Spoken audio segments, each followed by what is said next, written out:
Hai semua, perkenalkan aku Keira Nikolfu dari jurusan Strategi Komunikasi Angkatan 2023. Halo semuanya, perkenalkan nama aku Grace Zalamensyah, aku dari Strategi Communication 2023.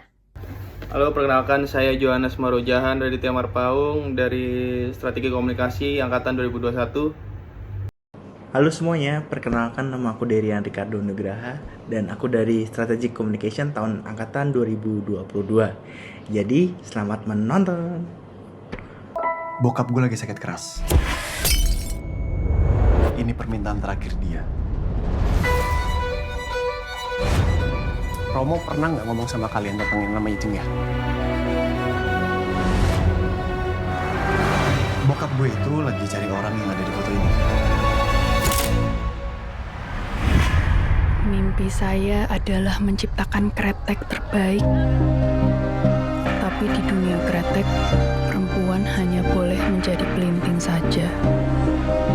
Capek tuh permainannya rokok. Saya punya ide untuk saus baru. Tidak bisa perempuan ada di ruang saus. Kamu ingin membuktikan sesuatu pada dunia. Dan saya ingin menjadi bagian dari itu. Bayu, tidak apa-apa. Jangan berliku dalam kehidupan. Beberapa hari ini, saya melihat Bayu bersama laki-laki itu. Kalau sampean pikir sampean bisa bersanding dengan Dasia, sampean salah. Hati-hati dengan siapa sampean berurusan.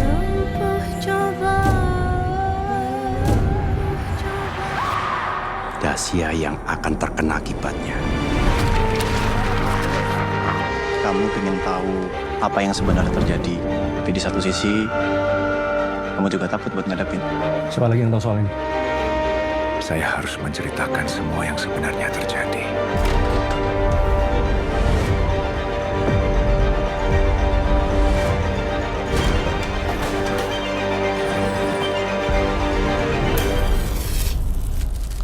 Sudah tenggelam.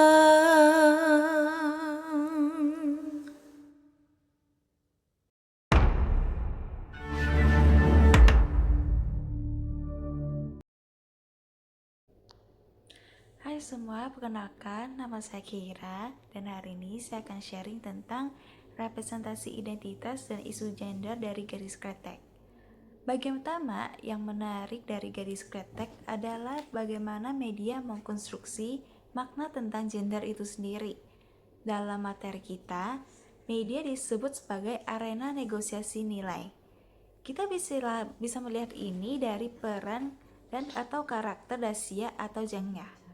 Ada dialog ikonik di mana peran perempuan itu dibatasi.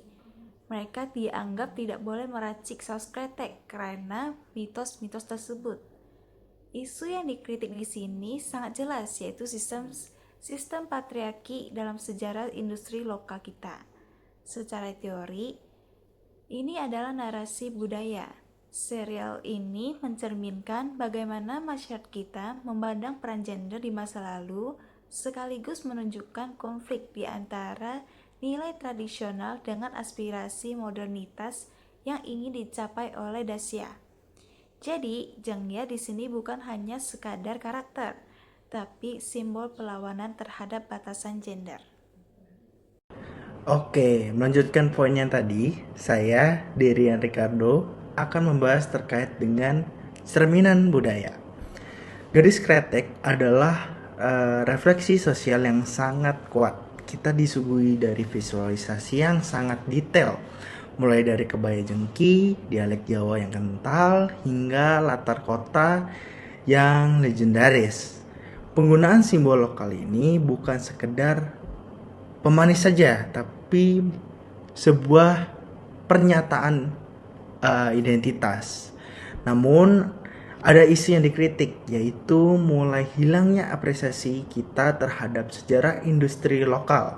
Seringkali warisan masa lalu terkubur oleh kepentingan bisnis masa kini.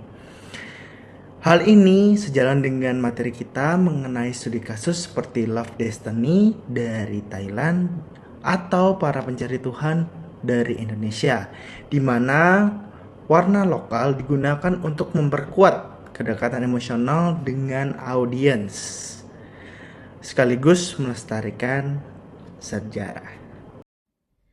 Jadi mengapa sih Gadis Kretek ini terasa sangat berbeda dari tontonan kita sehari-hari? Jawabannya adalah karena ia sebuah web series dari platform digital.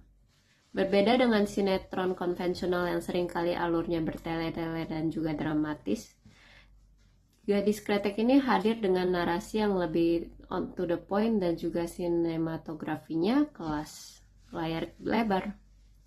Karena tayangan di platform seperti Netflix, sensornya pun juga lebih longgar, sehingga ceritanya bisa digali lebih jujur dan juga berani. Kaitan dengan materinya adalah Gadis Kretek ini mewakili gelombang digital. Platform ini menjadi rumah bagi konten yang lebih inklusif dan juga segar.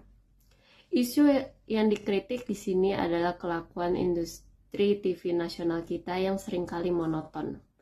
Di sini kita melihat bagaimana kualitas produksi digital mulai mendominasi standar tontonan masyarakat.